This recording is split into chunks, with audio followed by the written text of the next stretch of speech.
Eh, Muchachos, yo creo que a este curso le dejé una tarea la semana pasada, ¿cierto? Que me tenían que mandar al LOA. Ya, Sí, de la norma 4531. 4531. Ya, Javier, tú mismo, ¿puedes proyectar? ¿Tienes para compartir pantalla? Sí, deme un segundo. La tarea. Sí, para buscar las que no la...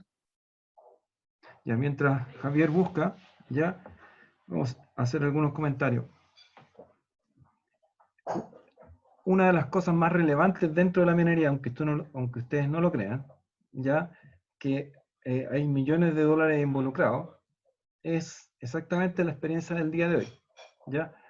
La experiencia del día de hoy trata específicamente de la determinación de la densidad, pero aquí nos va a explicar su compañero acerca de una de las determinaciones. ¿Ya?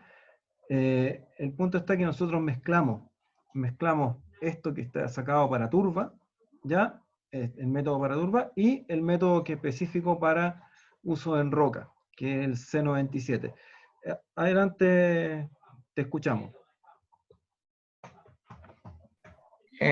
Bueno, este es como el resumen que hice yo, el flujograma que hice yo. Parte al centro donde dice norma T4531. No sé si ustedes ven mi Sí, sí, mouse. No, sí, sí, te vemos. parte ahí. Y bueno, ¿para qué sirve esta norma? Esta norma sirve para determinar la densidad aparente de una turba in situ y de productos de turbas procesados. Y bueno, este método aborda también el cálculo de la densidad mediante el método de parafina. ¿Ya? Aquí puse los documentos que ponen asociados, las normas asociadas de referencia, que son la Perfecto. D653, la D2978, la D6026 y por último la D3740. ¿Ya? Bueno, ahí explica a través de dos métodos. El primer método, que era el método A o método básico, ya que en definitiva toma un núcleo representativo de una turba, hace cortes del núcleo de al menos 50 milímetros de longitud, ya de las distintas capas. Eh, bueno, se hace la medida y el registro de la longitud del espécimen. Se coloca la muestra, ahí decían una bolsa o en un frasco de muestreo, si es Sí, que entendí bien o sí, hice bien la traducción, está ya correcto. para que se selle y se evite la pérdida de humedad. Se transfiere la muestra y todo el agua libre a un recipiente de contenido de humedad y bueno, se obtiene y se registra la masa húmeda de la turba. ¿Ya? Posterior a esto se seca en un horno, ya que en la norma decía o sea, decía 105 grados Celsius, decía Sí, más o menos 5, así que yo sí, le puse entre 100 y 110 así es. hasta que se alcance la masa constante y se registra la masa de la turba seca. Y después se hace el inicio, o sea, se realizan los cálculos, que es el cálculo de humedad, que teníamos dos, que podía ser en base a la masa seca y en base a la masa total, que en definitiva era la misma relación de tres, solamente cambiando lo que era el divisor. Y por último, también lo que era el cálculo de las densidades, que es la fórmula que siempre hemos conocido, que es masa partido en volumen, y el volumen se divide en longitud por área. Y después pasaba a lo que era el informe, donde se explayaba todo lo hecho, las personas responsables, etc. Perfecto. El segundo método, o el método B, o el método de cera de parafina, como aparecía ahí, es bastante similar, pero se tenía que sumergir la muestra momentáneamente en parafina fundida que era entre 60 y 70 grados Celsius. Decía. Bueno, esto se pasaba en la parafina para hacer un recubrimiento o revestimiento ya hasta que fuera continuo, hasta que cubriera toda la muestra. Y se recomendaba hacerlo más de una vez para que no haya filtraciones posteriores de agua. Después dice, se obtiene y se registra la masa de la muestra de la turba recubierta con parafina. Se sumerge la muestra recubierta en agua y que se determinara el volumen de la muestra recubierta. Después se saca esta como capa de parafina, ya decía con un cuchillo, y se coloca la muestra en un recipiente con humedad y se registra la masa húmeda de la turba. Posterior nuevamente se mete esta masa, esta muestra en un horno, lo mismo entre 100 y 110 grados Celsius, hasta que sea la masa constante y se registra la masa de la turba seca. Y después se hacen los cálculos aquí había que hacer una corrección del volumen de recubrimiento. Esto debido a que, como se cubría con parafina, había que hacer una pequeña corrección ahí y se pasaba a calcular el contenido de humedad, que era la diferencia entre la masa húmeda extraída de parafina y la masa seca, y se dividía entre la masa seca de la turba, y con esto se podía obtener la densidad y finalmente lo que era el informe. Perfecto, Eso. súper súper bien. Miren, tal como lo expuso Javier, deja de compartir pantalla, Javier. Tal como lo expuso Ya, tal eso. como lo expuso su compañero, ya, ahí me salí. Hay dos formas de realizar la medición de densidad, ¿ya? Pero esto está pensado para suelo. La turba es lo que ustedes encuentran en los pantanos, ¿ya? Entonces, nosotros tenemos que empujar esto a una definición de roca. Y para ello, el cálculo de densidad lo vamos a hacer en base a tres cosas. Una que se llama como densidad geométrica, en algunos libros aparece como densidad aparente, en algunos textos, ¿ya? ¿Y en qué consiste esto? Consiste en la definición que nosotros sabemos, masa sobre volumen, ¿ya? Entonces, vamos a preguntar, Camilo,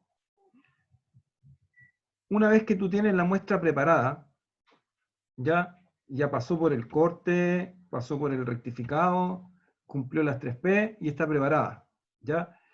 Y en forma básica te pido calcular la densidad. ¿Cuál es el procedimiento? El más básico.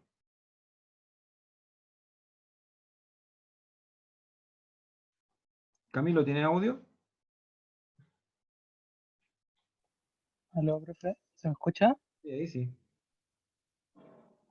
Para calcular la densidad, está hablando sobre la norma No, no estoy hablando 45, de la más básica, la más básica. Le llaman densidad aparente. es la masa partido por el área y partido por el área multiplicado por la longitud. Perfecto. Esa es la más básica, ¿ya? ¿Cómo tú calculas la masa? El contenido de la masa, primero hay que calcular la masa húmeda, ¿o no? No, no, no. No, todavía no es la masa húmeda, entonces, eh, perdón, primero se masa cuando llega y después la masa seca. Sí, sí. O sea, no quiero entrar al contenido de humedad, ¿ya? Solamente estoy tratando de determinar la densidad más básica que nosotros conocemos, que es la geométrica, ¿ya? O la aparente, que es tal como tú me lo decías. Tengo el volumen y tengo la masa. Ahora la pregunta es cómo determino la masa. ¿Qué paso, qué hago para determinar la masa? ¿Qué hace para determinar la masa? Eh, Se pone en el horno Perfecto, ¿ya? ¿Cuánto tiempo? por un día ¿Ya? ¿24 a, horas? sí, a 105 Más o menos grados. 5. Con Sí, 110 te aseguráis. ¿Ya? ok. Entonces, Sí, profe. perfecto. Ese es como el procedimiento más básico. Siempre y cuando, muchachos, nosotros tengamos una figura geométrica conocida en la roca que nosotros vamos a extraer. ¿Ya? Si estamos sacando un, eh, un cilindro que estaba preparado, eso es una figura conocida. ¿Ya? Anaís, ¿qué problemas podría tener ese cálculo de esa densidad? ¿Se te ocurre?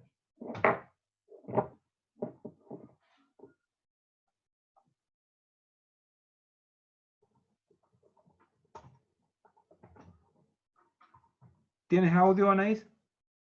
Sí, sí, profesor, la gente está pensando.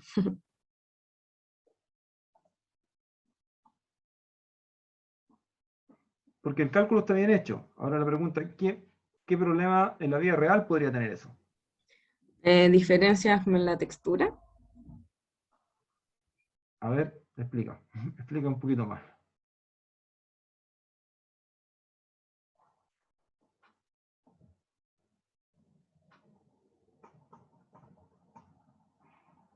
Expláyate la pregunta, no explica un poquito más.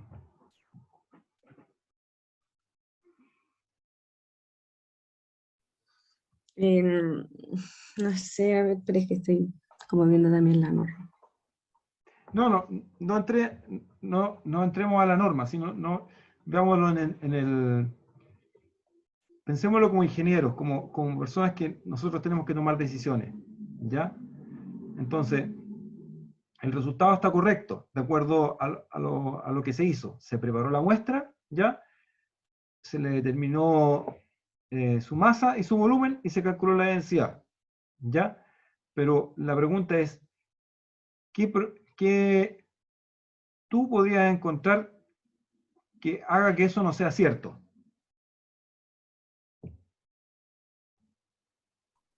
Como no entendí la última parte, como que no sea cierto. A ver, supuestamente cuando nosotros calculamos la densidad de un macizo rocoso, ¿cierto? A través de una muestra, ¿ya? Pero decimos que la densidad geométrica, como la calculamos, ¿ya? Voy a dar la respuesta, pero supongamos que el cilindro que tú tienes es perfecto, ¿ya? Pero al interior de esta roca hay una falla, una fractura, que hace que tenga un hueco al medio. Entonces lo que yo voy a hacer es que a este cilindro, yo le voy a tomar el peso, ¿cierto? Después lo voy a medir, voy a sacar el volumen, voy a hacer la adición y voy a encontrar la densidad. Pero al interior del cilindro había un hueco.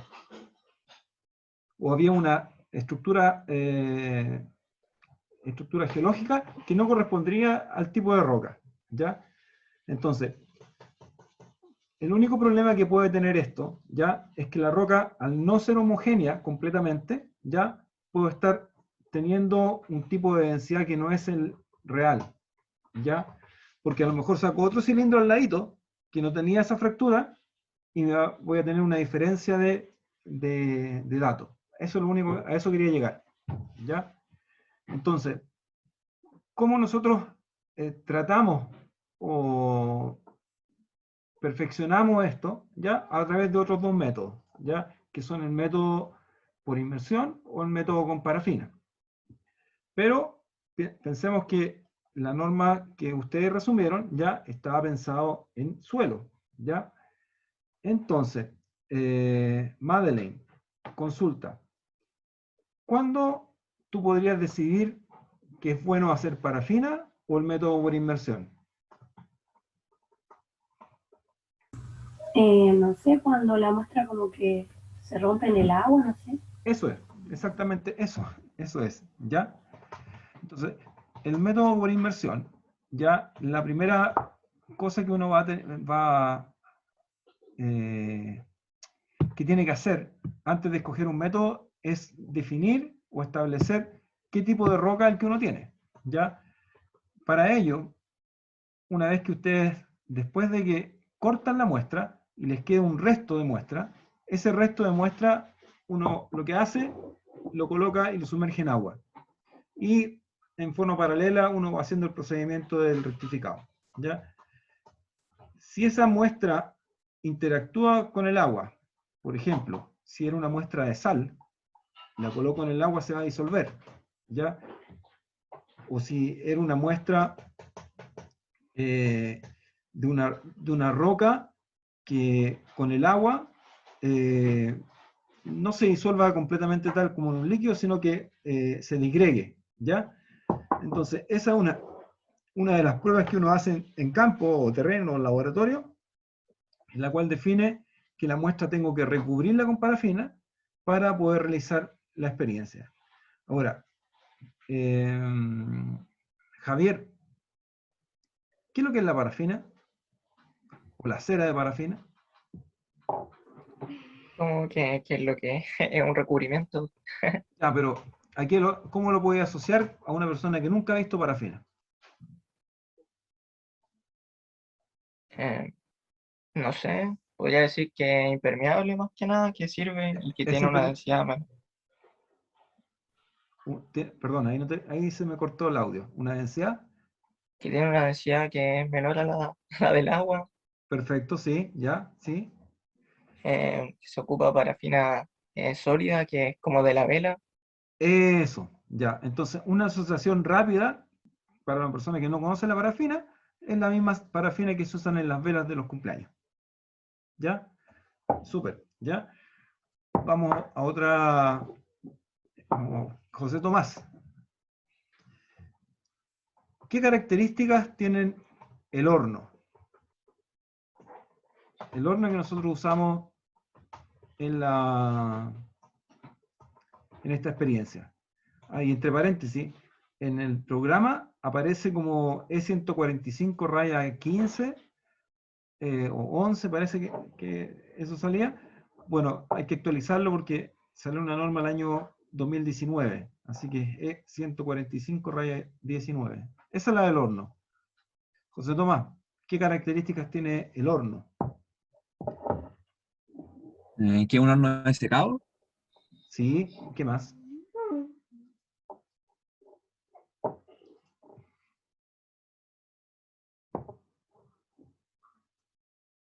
¿Es un horno eléctrico? ¿Es un horno de qué tipo?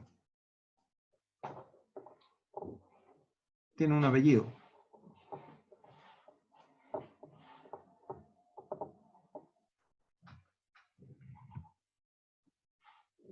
Micael, ¿puedes ayudar a tu compañero?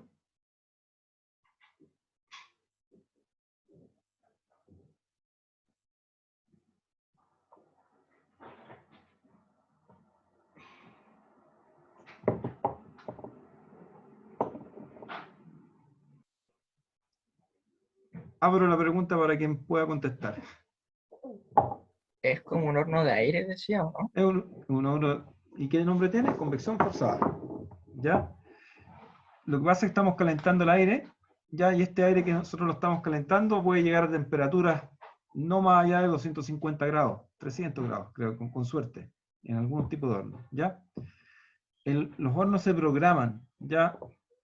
Está todo tecnologizado ahora, de hecho podemos sacar hasta los datos de internet, ¿ya? Pero simplemente no es que vayamos a aprender mucho del horno, sino que por lo menos para tenerlo presente, si alguna vez a ustedes les toca supervisar algún laboratorio, ¿ya? Cambiémonos de ámbito, vámonos a la balanza, ¿ya? Camila, ¿me puedes decir una balanza geotécnica qué características tiene?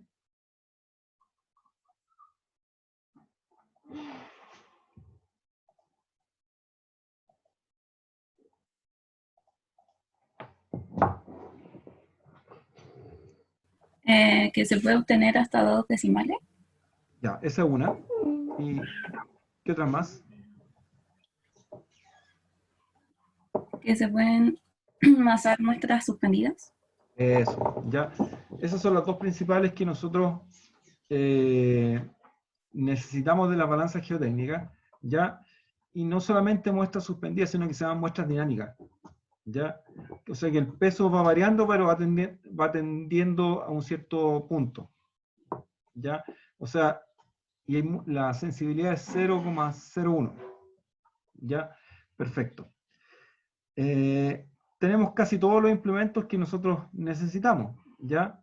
Voy a compartir la presentación. Ya.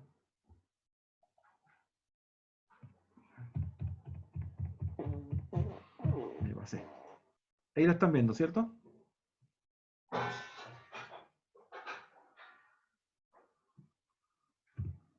Ya.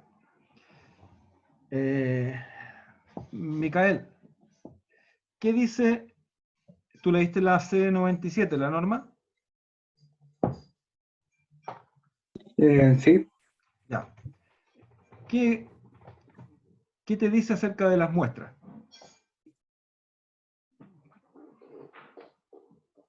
Que una muestra sólida, ¿y qué otra característica te dice?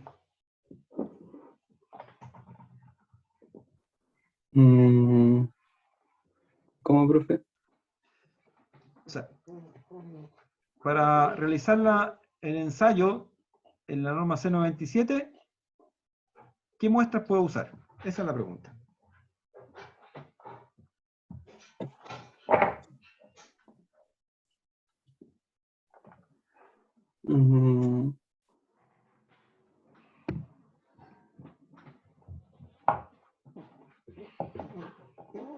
De hecho, creo que el Que pueden título está ser puesto. cubos. ¿Perdón? prismas de cualquier forma ¿Ya? regular. De cualquier forma regular. O sea, Ajá. muestras irregulares no me sirve. Tendría que ocupar como otros métodos. A ver, cuéntame más, como alguien dijo por ahí. Es que para muestras regulares, para calcular la densidad, ¿Ya? puedo calcularla por el método geométrico nomás. Pero si no es regular, tengo dos posibilidades, ¿Cierto? Sí, sí, sí. con parafina o con agua. Ya. Pero bueno, pero ambas están puestas en la misma norma, sí. No, sí. Está bien, está correcto. Ya. Entonces, primero partamos con la definición que es una muestra de roca. ¿Ya? Y esa muestra de roca, cuando tengo una muestra irregular, es muy difícil encontrar el volumen. ¿Ya? Entonces, a una muestra irregular como regular, ambas, yo las puedo hacer por los métodos de la parafina o sumergido. En la misma Micael, en la misma consulta, cuando te dicen realizar el método sumergido o el método de la parafina, ¿ya? ¿Por qué tienen ese apellido sumergido o sumergido con parafina? ¿Por qué? Porque primero, como viene seca la parafina, hay que derretirla. Después se sumerge la muestra en la parafina. Hay que ¿Ya? ponerle 3 pasadas Ya, ya, para correcto. que se ¿Sí? logre impermeabilizar bien. ¿Sí? Y después se sumerge la muestra y se masa. O sea, se masa con la parafina y después se masa sumergida. Sí, perfecto. O sea, te adelantaste, pero era más simple la pregunta, ¿ya? Es que no lo entendí. Sí, en ambos métodos, el método sumergido o en parafina, ¿ya? Yo tengo que masar la muestra bajo el agua y por debajo de la balanza, ¿ya? Sobre un canastillo. Creo que en la misma norma, la C97 aparece un dibujito, ¿ya? Que hay un canastillo que está sumergido en un recipiente con agua, canastillo, o sea, se traspasa el agua, ¿ya? Y dentro del canastillo yo coloco la muestra. Entonces, ¿cuáles son los conceptos? Y acá viene una tarea. Ah, la semana que viene no tienen que entregar informe. Se juntan esta semana con la otra semana y entregan un informe solamente después. En la experiencia 3 y 4 se juntan en un solo informe. Antes que se me vaya a olvidar. ¿Ya? Profe, Dime. pero eso es así con todos los informes, son cada 2 semanas uno. No, no necesariamente. ¿Ya? Cuando se pueden asociar las experiencias, pedimos solamente un informe. Ah, muchas gracias.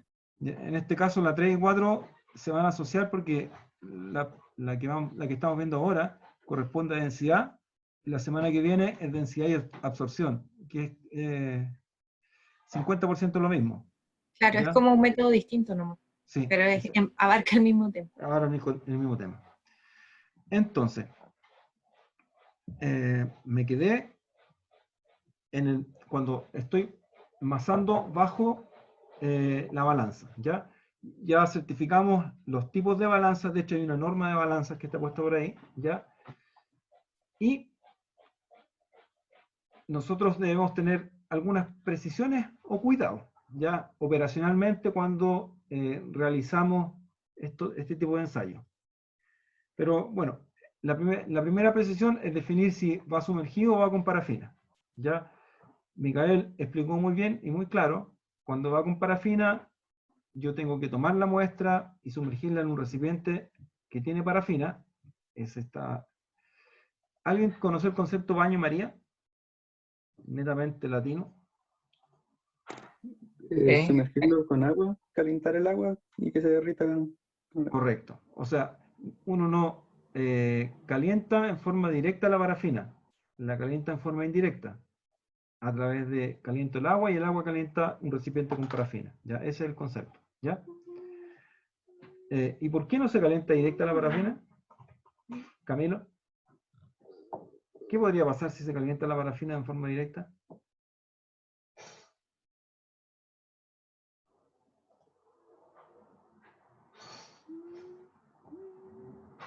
¿Alguien se le ocurre? Javiera, ¿Se podría quemar o perder propiedades la Exactamente, parafina? eso es. Piensan que cuando tienen una vela pasa lo mismo cuando está la llama y alrededor se empieza a poner todo negro, porque de Exactamente. cierta forma se quema la cera. Entonces, acá pasaría lo mismo y por lo mismo se usa como baño María. Ujú. Ya. Ahí en esa gráfica que aparece ahí, o figura, ya tienen los tres tipos de densidades, los que acabo de conversar, ya. La densidad geométrica, que es el cálculo de una masa y un volumen a una geometría conocida, ya. La densidad suspendida, ya que el cálculo de la densidad a través de datos solamente de masa, no de volumen, ¿ya? Y acá viene el concepto, acá viene la pequeña tareita que les voy a dar, que ya, si tienen amigos que la hayan hecho, se la pueden conseguir, ¿ya? Existe una relación entre el principio de Arquímedes, ¿ya? Y el cálculo de la densidad suspendida. El principio de Arquímedes, Javiera, ¿cuál es? A ver, pero antes de eso quiero hacer una pregunta. ¿Hicieron mecánica de fluidos ustedes? Estamos en ese. Ah, están en ese curso. Ya, bueno. ¿Eh? El principio de Arquímedes es como el efecto de la gravedad, pero de abajo hacia arriba. ¿Ya? Y se va para el concepto de que existe una fuerza de empuje en el agua. ¿Ya? Entonces, si se está cayendo algo en el agua, está empujando también una fuerza contraria y opuesta hacia arriba. ¿Y qué ocurre? Que si uno ve la definición pura, tengo masa partido por volumen. Y si voy a calcular la densidad suspendida tengo masa dividido por masa. Y uno dice, ¿cómo puede ser esto? Claro, ahí uno aplica el principio de Arquímedes, conociendo las densidades de los medios con los cuales se está trabajando, uno va a determinar la densidad, en este caso, que me está faltando, ¿ya? Pero eso es la tarea que les dejo, para que la hagan para el LOA. No tienen informe, pero tienen esa tarea. ¿Ya? Entonces, tanto la densidad tanto con suspendida o con parafina, ya lo único que yo debo conocer es la densidad del agua, que en este caso la que se está usando, que es 1 aproximado, 0,999,49, ¿ya? Y la densidad de la parafina a la que se va a utilizar, que nosotros la vamos a calcular recién la semana que viene, pero en este caso pueden usar 0,81, 0,82, por ahí debe andar. Ya, si es original, 0,78, pero está un poquito, la que obtenemos tiene valores superiores, ¿ya? Entonces, sigamos avanzando. Ah, no, me quedé aquí. Con respecto a la densidad suspendida, el procedimiento es el siguiente, y en forma, salió la muestra del rectificado, ¿ya? Y ustedes toman la muestra y la llevan al horno. Pasan las 24 horas, a 105 más menos 5, a 110 grados, ¿ya? Retiran la muestra del horno y la amasan, y van a tener la masa seca, ¿ya? Luego, esa muestra la voy a sumergir entre 24 a 48 horas en un tiesto que debe tener 40 centímetros de columna de agua. José Tomás, ¿por qué tiene que tener 40 centímetros de columna de agua? ¿Qué se te ocurre? Si ha hecho mecánica de fluido, va a sacarlo al tiro. Si no, creo que el capítulo número 1 de cerrar. ¿Por qué se te ocurre?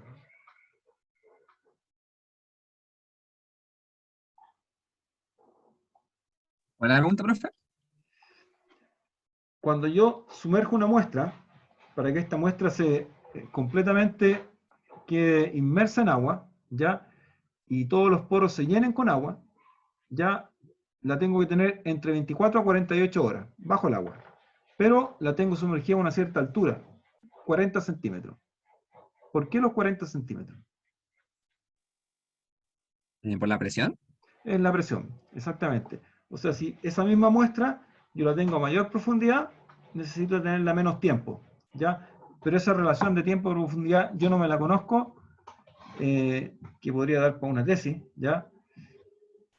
en la cual cuando uno satura la muestra, ¿ya? La básica es esa, la de los 40 centímetros. Y ahora, ¿cómo uno la utiliza? Generalmente en esos tarritos de pintura, esos que venden de galones, uno deja las muestras al fondo, ¿ya? Y la columna de agua son de 40 centímetros, así que con eso me aseguro que antes de las 48 horas eso está saturado. Interesante, voy a... Profe, lo estoy anotando. Sí, lo que pasa es que se puede dar hasta para una tesis. Una tesis de la determinación de cuándo puedo saturar una muestra. Y con diferentes alturas y profundidades. O sea, ya, se me quedó. Ya. Una vez que ya esto está saturado, ya, yo voy a sacar la muestra que está en el agua.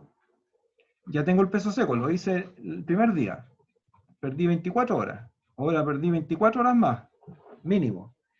Saqué la muestra y la voy a amasar. La voy a amasar en la parte superior de la balanza y la voy a amasar en la parte inferior de la balanza en un canastillo bajo el agua. Y la pregunta que viene, cuando yo la saco, o sea, no la pregunta, sino que hay otra situación de operación que uno hace cuando uno extrae este cuerpo, en este caso esta probeta, desde el fondo, que se llama roleo. ¿Qué es lo que es el roleo? El roleo viene del verbo rolear, inventado acá en Chile, ¿ya? Que significa que yo tengo el testigo, y este testigo lo voy a girar sobre un paño para que el exceso de agua que viene desde cuando yo lo estoy sacando de este tarrito, ya se salga. Y en ese momento, cuando el exceso de agua se ha salido completamente, yo lo maso en la parte superior. Después lo tomo y lo maso en la parte inferior de la balanza.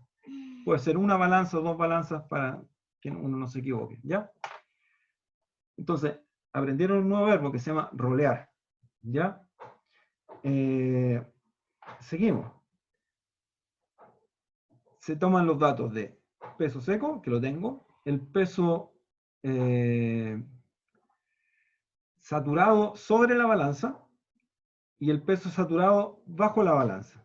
Con esos tres pesos yo aplico una fórmula y obtengo el valor de la densidad de este objeto o de esta probeta, ¿ya? Si esta probeta tuviera inconveniente con lo que acabo de hacer, yo debo realizar el mismo procedimiento, exactamente el mismo procedimiento, pero con la probeta en parafina. Ahora, ¿qué es lo que hago?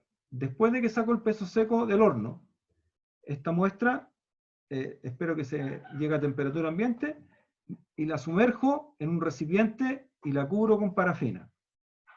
Una vez que está cubierta, tal como dijo su compañero, las 3 veces, o sea, la cubro una vez, 2 veces, hago 3 veces el proceso, para que quede herméticamente sellada e impermeable, ¿ya?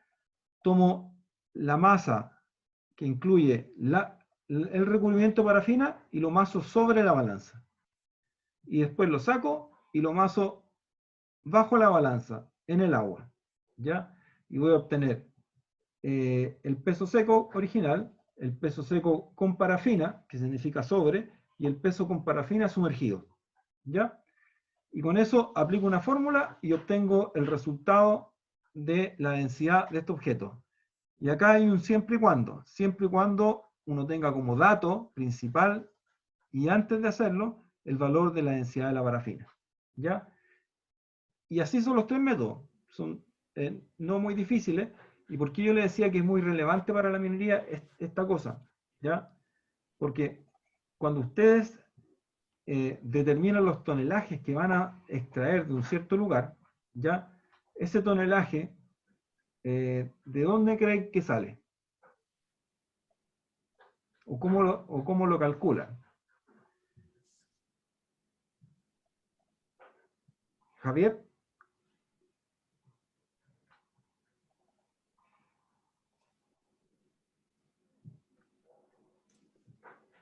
¿Cómo, profe? Perdón.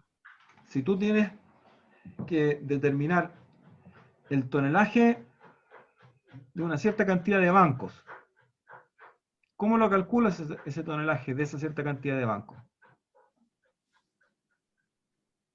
Eh, no sé, no tengo idea. A ver, alguien que no lo haya preguntado. O alguien que quiera responder. Con la densidad de la roca, Con la densidad de la roca. Densidad de la roca in situ. ¿Ya? Y si esa densidad está mal calculada, el resultado va a ser erróneo. ¿Ya? Acuérdense que la densidad es masa partido por volumen. Y los bancos tú puedes, lo que tú vas a tronar, tú lo puedes cubicar. Puedes tener tu volumen, que lo que te va a quedar, te va a quedar la masa. ¿Ya? Te va a quedar ese tonelaje que tú necesitas. Entonces, es sumamente relevante. Y de hecho hay faenas mineras que dicen ya, los bancos de la A a la Z miden 2.7. Y así, todo parejo. ¿Ya? Y lo que es estéril, 2.3. Entonces, pero a veces depende de la minería, inclusive en la minería del oro es muy relevante el concepto del tonelaje, ¿ya? Y lo otro importante es que los equipos transportan tonelaje, no transportan metros cúbicos, ¿ya?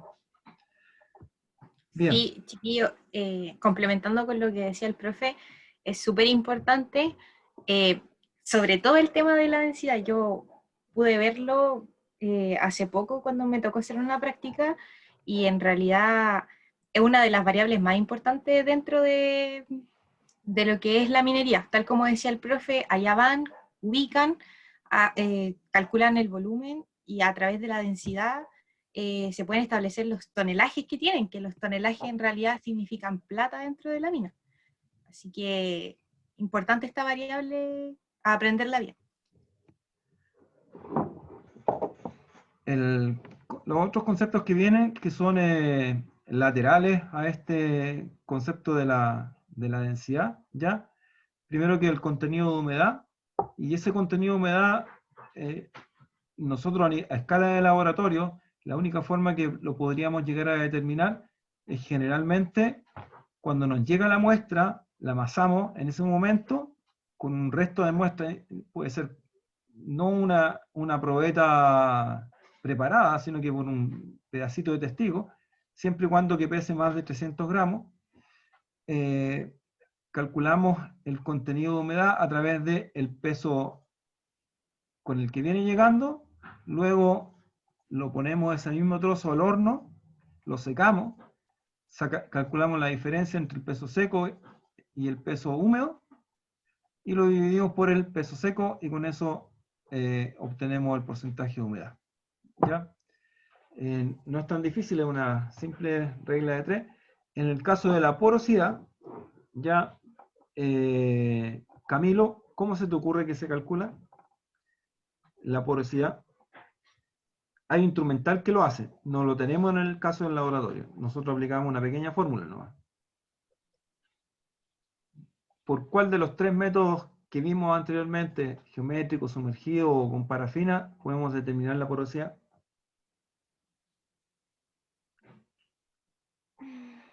¿Por el sumergido, profe? Correcto, ¿ya? Lo que estamos haciendo al final, al sumergir la probeta, estamos llenando los poros, ¿ya? Y la cantidad de agua que se llene me va a indicar el porcentaje de poros que tiene la probeta, ¿ya? Entonces, y eso también se saca de una pequeña fórmula. Para el caso de la tasa de absorción, lo vamos a ver la semana que viene. Profe, ¿Ya? Dime. tengo unos videos de lo que es en el laboratorio hacer la experiencia de parafina. Pero adelante. Okay, no. Para que les quede mucho más claro. ¿Ya? Hasta el bolso lo reconozco. Sí, esto lo hicimos antes de que fuera la última vez de ir al lab con el Rodrigo. Ya, chicos. En este caso, esto es lo que nosotros usamos para calcular la densidad de parafina de una probeta. A este equipo nosotros le llamamos completera. ¿Se escucha por si acaso? Sí. ¿Ustedes escuchan? Allá. Acá, con este botón, se apaga y se enciende. Acá, esto es para sacar el agua cuando la completera está muy llena. ¿Por qué? Porque si se fijan, esto acá tiene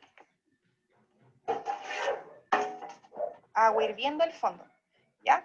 Y estos son los recipientes donde nosotros echamos parafina, aquí no hay en este momento, para que se caliente. Esto es lo que nosotros utilizamos para temperar el agua, colocarla más caliente para que se pueda derretir la parafina. Y bueno, en este caso, si nosotros colocamos esto acá de nuevo, acá, si se fijan, esta parafina está casi derritiéndose y esta parafina al fondo ya está derretida. Ya, si se fijan, entonces le falta un poco más de temperatura para que esto quede completamente derretido.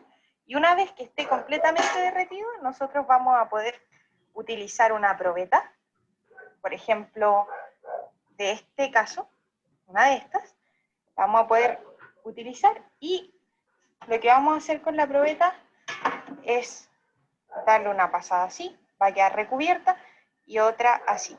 Y ahí se va a recubrir completamente. Ya, esa es como la parte inicial que ustedes tienen que saber, que era lo que les explicaba el profesor para el método con recubrimiento de parafina. Y ahora... Bueno, en este caso, una vez que medimos que está a la temperatura óptima para poder recubrir este testigo, en este caso, lo que nosotros vamos a hacer es utilizar la parafina que se encuentra dentro. Si ustedes se fijan, no pueden utilizar el valor ideal de la parafina en cuanto a su densidad que encuentran en Google o en libros. ¿Por qué? Porque acá al fondo, si se fijan, cuando uno recubre las probetas, van de cierta forma desprendiéndose pedacitos que se van quedando al fondo del recipiente. Por lo tanto, en este caso la parafina no sería una parafina pura, sino que tendría diferentes tipos de impurezas que cambiarían su densidad. Ahora, obviando este tema, lo que vamos a hacer nosotros es recubrir este testigo, y la idea es que no lleguemos a tocar el fondo al momento de ingresar el testigo y recubrir, porque vamos a estar tomando estas impurezas. Por eso está de esta forma el recipiente, como para mejorar la captura de la parafina que no tiene tanta impureza, que es la que está en superficie. Entonces vamos a ingresar el testigo, vamos a recubrir. Tenemos la primera parte. ¿Se fijan? De aquí la parafina no está hirviendo, así que la pueden ir moldeando.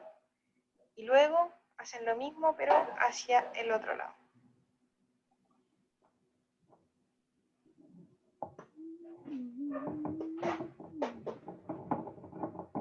Ya, vamos de nuevo.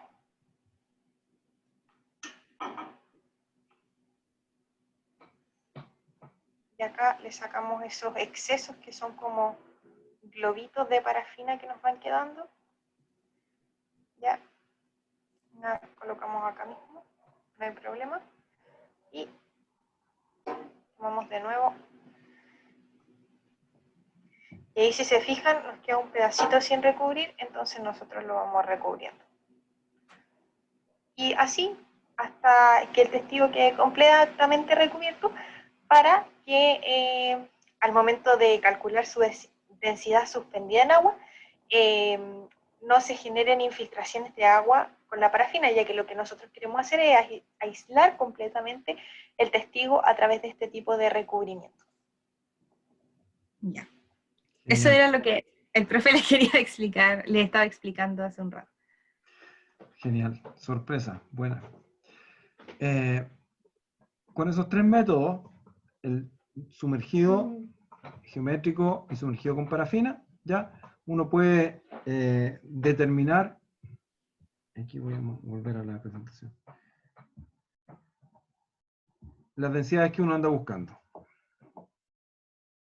Estamos aquí.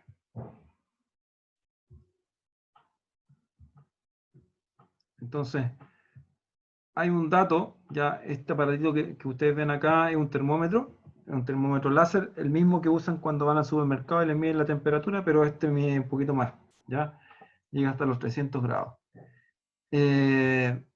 Con este aparato uno va a regular la temperatura de la parafina, o sea, no es que vaya a regular la temperatura, sino que uno va a ver que no se pase de los 70 grados. Y de hecho, tiene que ser 60 y un poquito pasado. Ahora, si la temperatura sube de los 60, o sea, sube cercano a los 70, ya, lo que va a producirse es que cuando ustedes recubran la parafina, va a ser tan fina la parafina y va a entrar tan profundamente sobre el testigo que cuando ustedes retiren la parafina del testigo, van a tener que hacerlo con uno de estos cortantes o un tip-top, ¿ya? Porque penetra mucho. Entonces, si es más cercano a los 60, la capa va a ser más gruesa y uno lo va a poder rescatar o sacar con la mano, ¿ya? Ese es el concepto de la temperatura. Acá está el horno de ventilación forzada que tenemos nosotros, ¿ya? Y acá están los simples cálculos que se deben hacer, pues. El cálculo de la densidad geométrica, la densidad suspendida y el con parafina.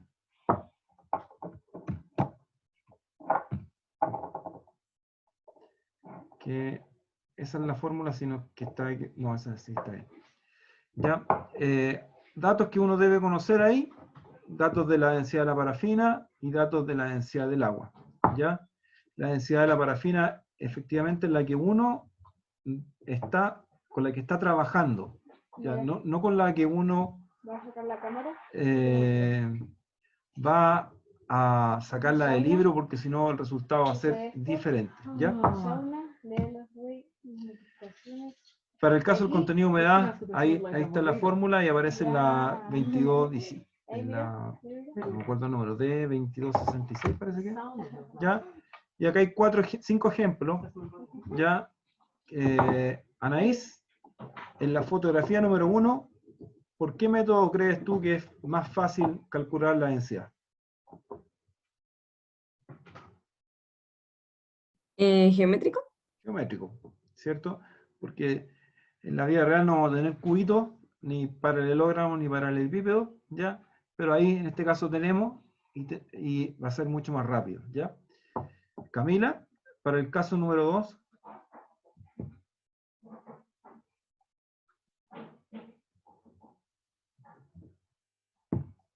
¿Cuál, profe? El caso número 2. Sumergida. Sumergido, ya, efectivamente, no se advierte así en la fotografía de que pueda la roca reaccionar con el agua, así que lo hacemos en forma sumergida, ¿ya? Madeleine, el caso número 3.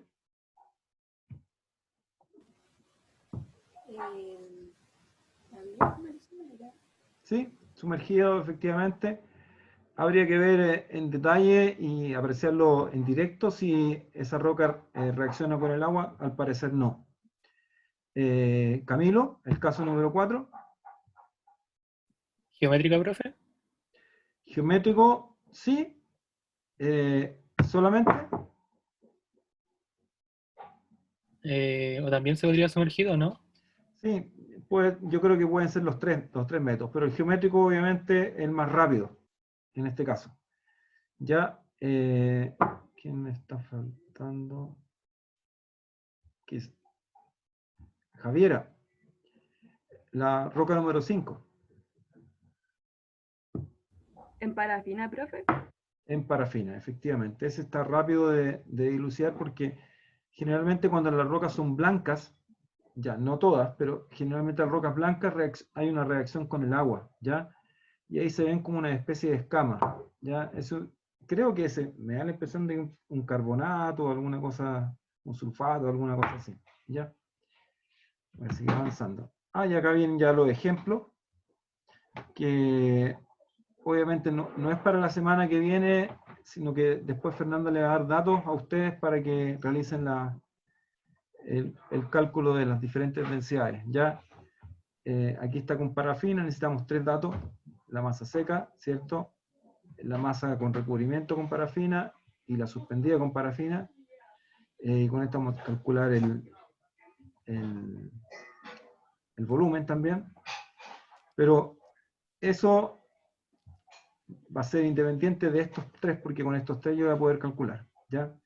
El cálculo de método geométrico, este está fácil, diámetro y largo, Con eso sacamos el área, tenemos un volumen y la masa tenemos una densidad. ¿Ya? Y hasta ahí nomás llegábamos hoy día. Sí. Algo importante que el profe igual recalcó en las imágenes es que los métodos no son necesariamente excluyentes. Entonces, puede que sirva 1, 2 o hasta 3 métodos para la misma muestra. Y ahí lo que va a depender netamente es que ustedes puedan determinar si necesitan el resultado en poco tiempo, si necesitan un resultado más exacto, y en fin, como las condiciones que ustedes están buscando, ¿ya? Pero piensen que todos los datos deberían andar alrededor del mismo valor. Claro. ¿Ya? No es que uno se vaya a disparar con respecto al otro. Si alguno de ellos se dispara, significa que algo malo ocurrió ahí. ¿Ya? Profe, Eso. entre esos tres, ¿cuál sería el más preciso? Entre esos tres, el menos preciso, el geométrico. ¿Ya? Y el más preciso, yo creo que puede ser el con parafina. De los tres que aparecen ahí. Porque piensa que tú en el comparafina estás aislando todo lo que va a ser como, por ejemplo, si la muestra contiene humedad o algún otro factor, porque la debes secar antes de la parafina. Entonces, de cierta forma, debería ser más exacto en cuanto a decimales nomás, no es que vaya a cambiar Sí. como el número. La segunda cifra decimal. Claro.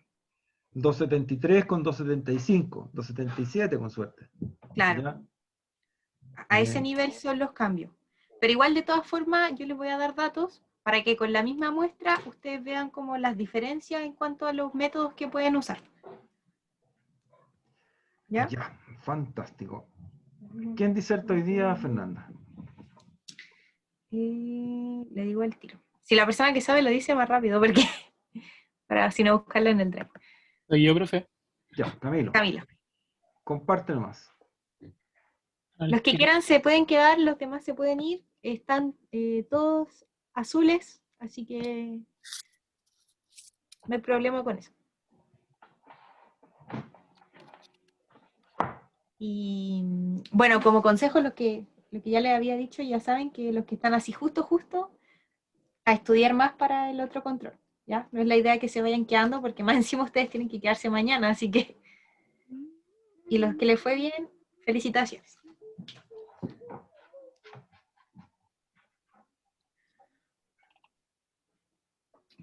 ¿Ahí se ve, profe? Yes. Acá.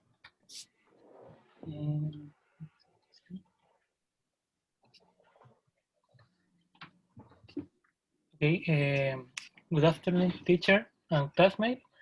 I'm going to talk about ESRM, suggested method for laboratory acoustic emission monitoring. As introduction, what is acoustic emission? Is defined as high-frequency elastic waves emitted from defects such as small cracks within a material when stressed. The AE is a powerful method to investigate processes of rock fracture, and the purpose of this suggested method is to describe the experimental setup and device used to monitor AE in laboratory testing of rock.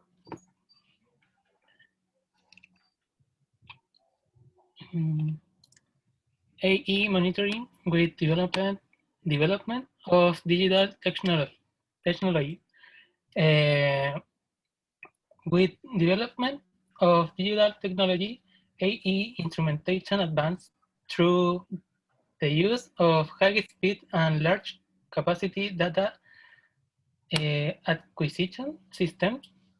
And for example, in the year 2006, Chen and Labus performed indentation tests of rock using wedge-shaped AE tools and compared the damage zone shown with the located AE source to theoretical prediction.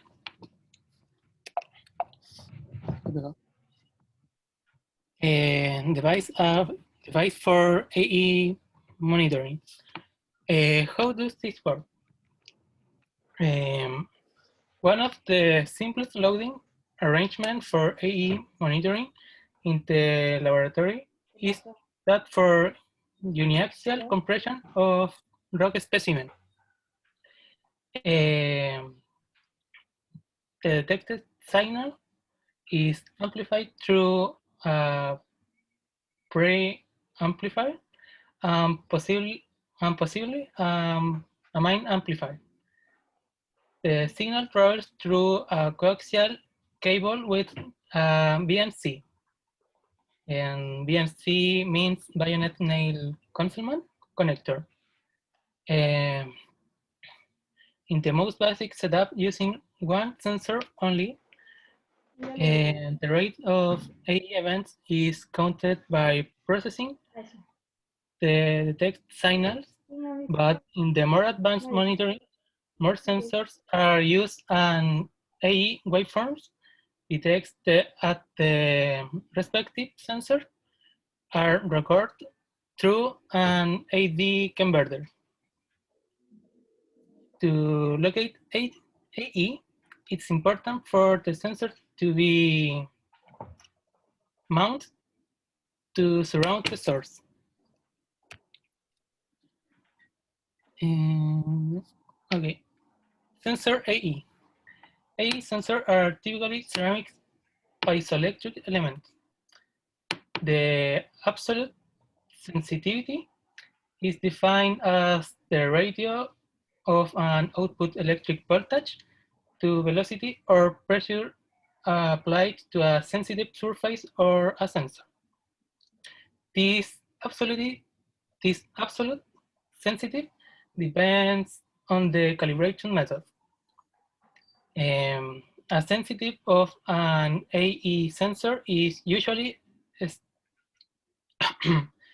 estimated as relative sensitive in units of decibel. AE sensor can be classified in two types, depending on frequency characteristic.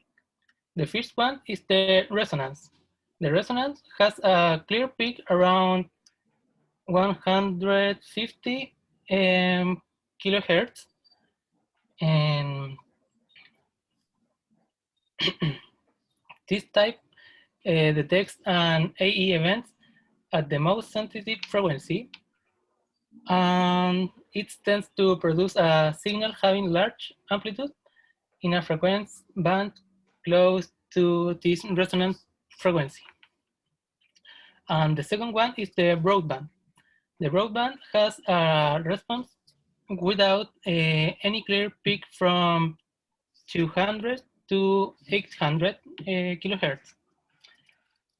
This type records a signal corresponding to the original waveform. One additional item that should be noted is that sensor selection should be depends on a rock type. For weak rock like mudstone, having low stiffness and high attenuation, an EA sensor having a lower resonance frequency is recommended because it is difficult to monitor high frequency signal in a weak rock. For counting AE events, 2 or more sensors should be used to check the effect of sensor position and distinguish AE signals from noise. For 3D source location of AE events, at least 5 sensors and more than 8 sensors are usually used to improve the location of AE events through an optimization scheme.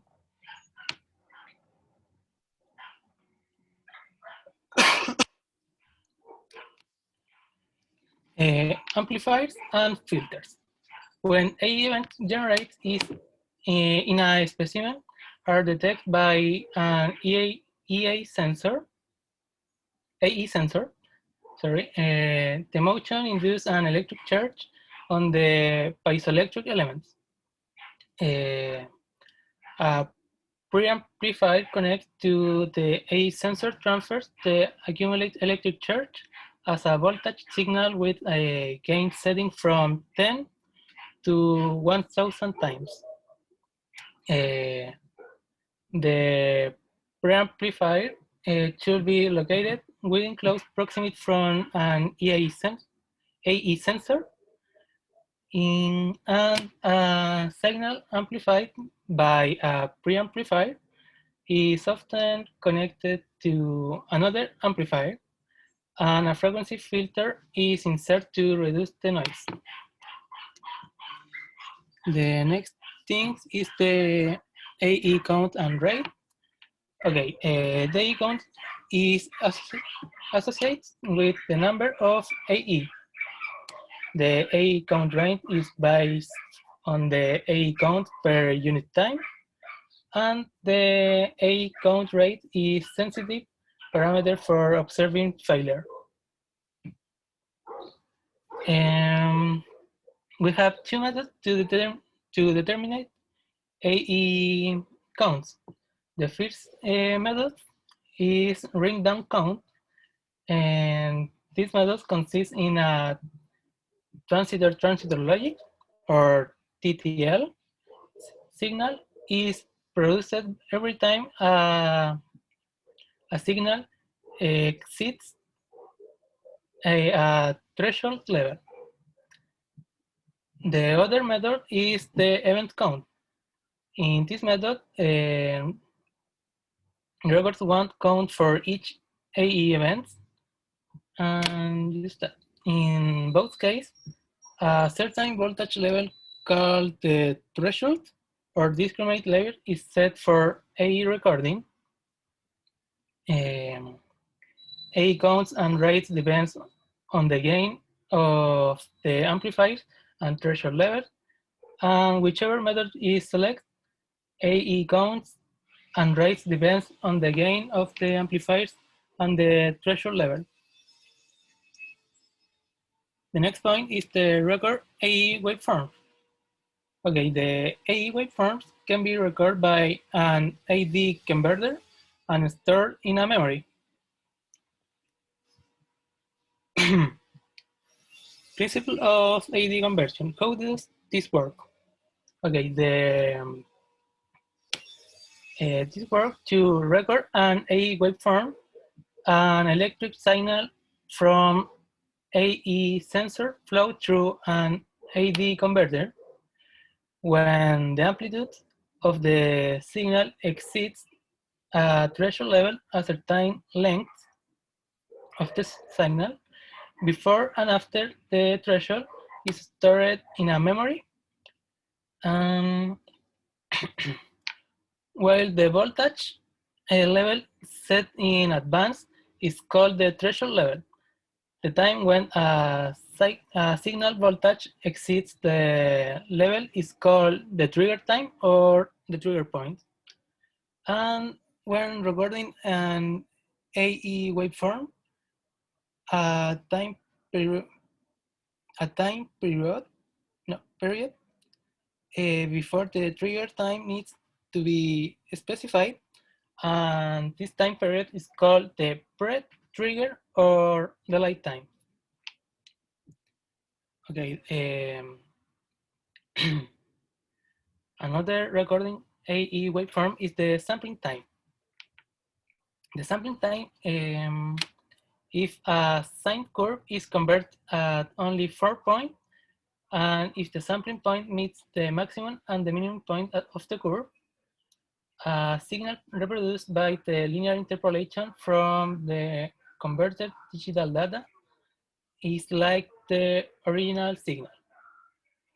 4 sampling points for a cycle are not enough, and at least 10 points for a cycle are needed to reproduce the waveform correctly from the converted digital data. Another regarding AE waveform is the resolution of amplitude. The resolution capability along the y-axis is the range from the discriminable or the resolvable minimum voltage difference to the recordable maximum voltage, and it depends on the bit length. And the last regarding AE waveform is the continuous AE acquisition. These are record without data loss, and the disadvantage from this method is the huge data set regarding additional software for processing, and with the increase in installed memory, systems can be record all AE events continuously. Finally, we have the analysis. And the analysis can be classified into the 4 categories. The first one is the event counting. And event counting is the most basic type of AE data analysis, involves counting events as a function time. Camilo, ¿Mm? una acotación es que ya van más de 10 minutos, ya entonces, para que acotemos. Ok, que igual Ya. era muy tenso. Okay, okay, in the event counting, we can get by variable insight on the accumulation of damage and extension of fracture. The other category to analyze is the source location. And in source location, if waveform of an AE events are recorded at a number of sensors, and the source can be located. And the third analyze is energy release and the Gutenberg-Richter relationship. And the number 4 is the source mechanism. And just that. Thank you for your attention. Ok, Camilo. Dos consultas. Primero, ¿cuánto es la cantidad de sensores que se deben tener para hacer un buen registro de la emisión acústica? Un buen registro, o la cantidad de puntos, profe. Porque la cantidad de puntos a tomar son mínimo 10. Para poder... No estoy hablando de puntos. Porque puntos son los datos. Ya sí. La cantidad de sensores son alrededor de 8. ¿Ya? Alrededor de 8 para tener una toma. Y lo otro, hay dos métodos para, que creo que tú los mencionaste, para recibir los datos de emisiones acústicas. Uno es la cantidad de emisiones y el otro es la longitud de las emisiones. ¿Cuál es mejor?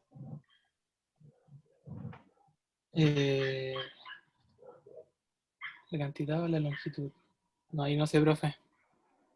De hecho, lo mostraste tú. Ya. Digo, sí. Un momento.